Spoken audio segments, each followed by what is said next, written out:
Dicas de saúde, beleza e comportamento você ouve no Saúde e Bem-Estar. Olha, assunto importante agora no programa. No Brasil, mais de 20 milhões de pessoas têm problemas no coração, responsável por mais de 320 mil mortes súbitas todos os anos no país, segundo dados da Sociedade Brasileira de Arritmias Cardíacas. Hoje nós vamos conversar aqui no programa com a cardiologista do Hospital Moriá, é a doutora Fátima Dumas Sintra. Doutora Fátima, bom dia. Olá, Léo, bom dia. Bem-vinda ao nosso programa, doutora. Um prazer para mim. Explica aqui pra gente, para o nosso ouvinte, o que é arritmia, doutora? Então, o termo arritmia cardíaca, ele é dado a qualquer anormalidade do ritmo do coração. E essa anormalidade, ela pode ser rápida, aí nós chamamos de taquiarritmia, então o coração dispara, começa a bater muito rapidamente, ou pode ser o contrário, o coração bate muito devagarzinho, e aí nesse caso é chamado de uma bradiarritmia. Ambas as situações, elas têm repercussões clínicas importantes e precisam ser tratadas. Certo. Então, mas assim, o que é mais grave? Quando ele está acelerado ou quando ele está lento, doutora? Olha, Léo, os dois extremos, no final, levam a consequências semelhantes. É né? mesmo? Então, se bate muito, muito rápido, não dá tempo de encher o coração e funciona como se fosse uma parada cardíaca. Sim. O mesmo pode acontecer nos casos em que para de bater ou tem um batimento extremamente lento. Então, os extremos são bastante graves. Mas, felizmente, esses extremos são os casos mais raros. Na maioria das vezes, existem situações onde se dispara o coração e o indivíduo sente uma palpitação. Sim. Quer dizer, ele passa a ter a percepção do batimento cardíaco, né? Mas não existe, tirando essa sensação que é bastante desconfortável, não existe nenhuma outra repercussão, como a morte súbita, por exemplo, que é o que é mais temido aí nos casos de arritmias cardíacas. Então, assim, a morte súbita, ela é apresentada exatamente quando o coração ele não consegue fazer aquele bombeamento necessário ali do sangue. Exatamente. E na maioria das vezes isso é fruto de um erro aí no ritmo, né? Ele bater muito rápido ou ter a parada cardíaca, ou parar de bater. Agora, a senhora falou agora há pouco que às vezes a pessoa em algum momento ele sente, né? Na maioria das vezes é possível esse sintoma a pessoa sentir ou não, doutora? Esses extremos que a gente chama de morte cardíaca súbita, normalmente a fase de percepção é bastante curta e o indivíduo acaba perdendo a consciência, Sim. né? Então, a pior manifestação realmente perde a consciência e aí não tem essa percepção. Mas as arritmias mais comuns na prática clínica e que possivelmente muitos ouvintes que podem ter arritmia, às vezes sentem, às vezes até nós mesmos, eu não tenho nenhum problema de coração, mas às vezes eu tenho essa percepção do batimento cardíaco. Sim. Eu tenho uma percepção, nossa, bateu um pouquinho diferente, ou nossa, acelerou muito rápido, comecei a perceber o meu coração, né? Então isso pode acontecer e passa sem nenhuma outra consequência. Essas arritmias, é necessário que sejam avaliadas para a gente perceber se ela tem um potencial de gerar algo mais grave. Mas na maioria das vezes, essas percepções assim casuais, elas podem acontecer e fruto de uma série de causas que não carregam uma gravidade. Por exemplo, se eu tomo muito café, eu posso sentir, assim, o meu coração acelerar um pouquinho, ou posso ter extrasístoles, né? E não tenho nenhuma anormalidade cardíaca por trás, então, dessa forma, não existe um risco iminente, né? Mas o ideal é que quando eu tenho algum desconforto de percepções de batimentos cardíacos, que eu vá avaliar para eu ter certeza se, olha, não é uma coisa pontual, fruto de um estresse ou fruto de alguma outra causa sem gravidade, ou não, é algo relacionado a uma patologia cardíaca, tem um problema cardíaco por trás, nesse caso, aí sim, a gente tem que fazer uma prevenção para que o indivíduo não tenha a morte cardíaca súbita.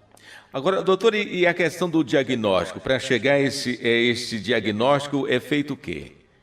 Ai, Léo, às vezes é difícil, sabe? Porque também uma situação muito frequente é que o indivíduo tem a percepção do batimento cardíaco, aí ele vai procurar um serviço médico e chega lá, faz o eletro está totalmente normal. Sim. Porque naquele momento eu não tenho mais nenhuma normalidade. As anormalidades, elas são fugazes, acontecem e desaparecem, né? Então é uma queixa muito comum o indivíduo falar, olha, já fiz vários eletros, dá sempre normal, mas eu sempre sinto a palpitação. Então, hoje a gente tem dispositivos que monitoram o indivíduo por um tempo mais prolongado. O eletro, se a gente for ver, ele reflete aí 15, 20 segundos do ritmo cardíaco apenas. Então, a tecnologia que a gente consegue registrar 24 horas, 7 dias, 15 dias. Hoje tem dispositivos que monitoram por 5 anos, né?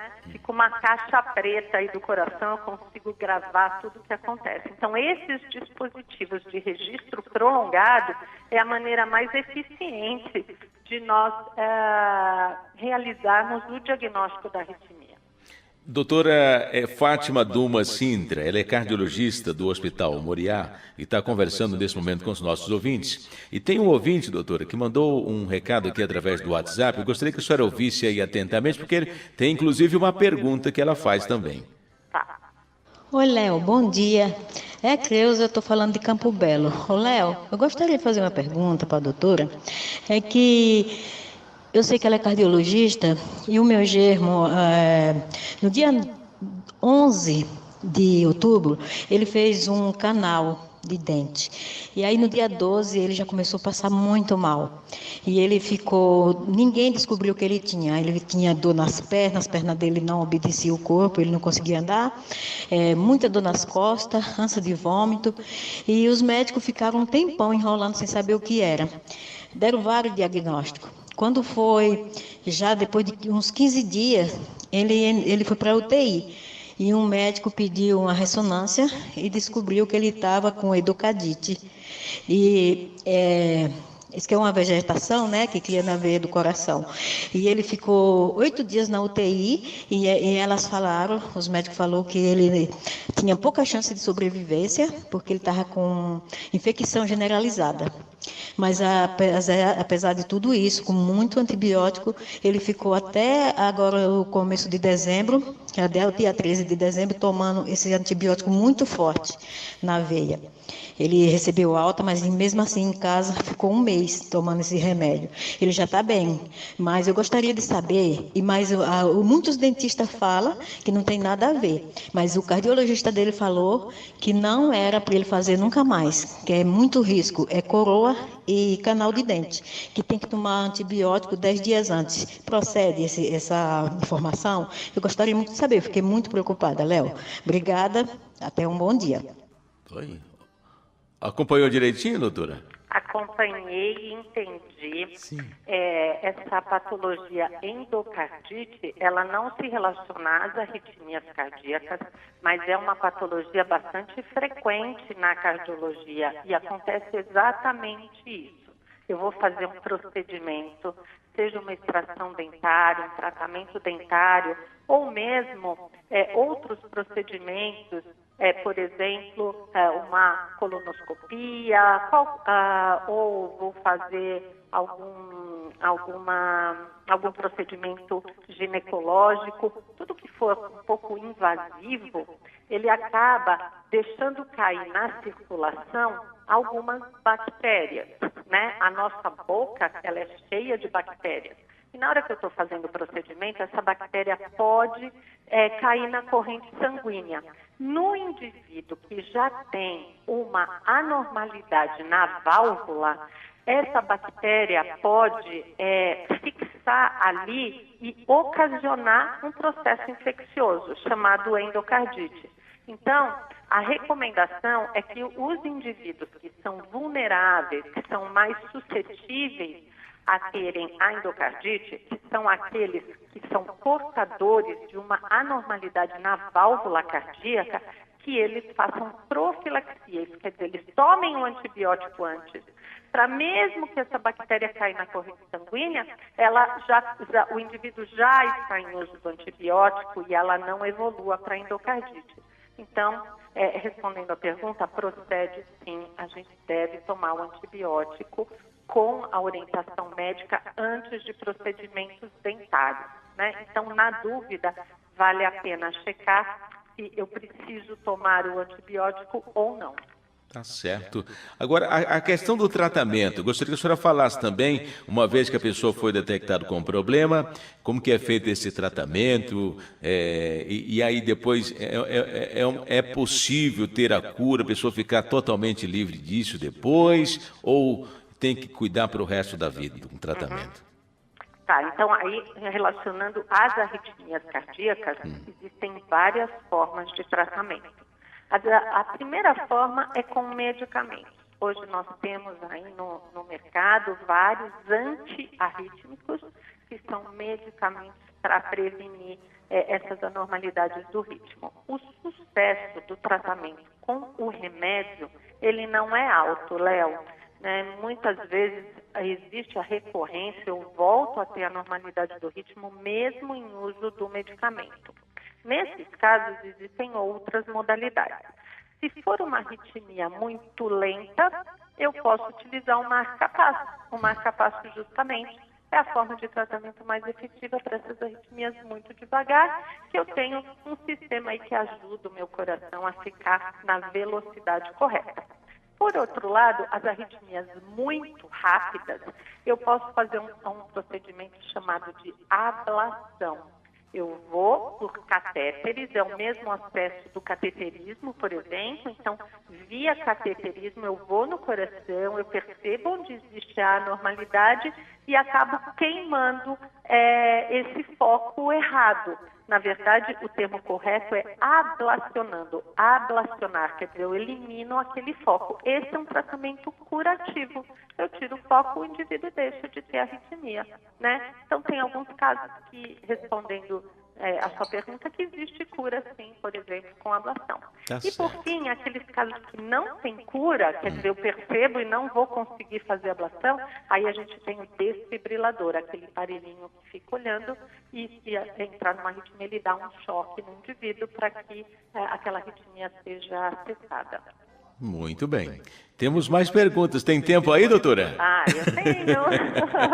Então vamos ouvir essa que vem através do WhatsApp. Bom dia. Eu só tenho uma dúvida, sou Marli aqui de Diadema. Sim. Eu tenho prolapso competente da válvula mitral. De vez em quando, dá uma disparadinha, sabe? Rapidinho.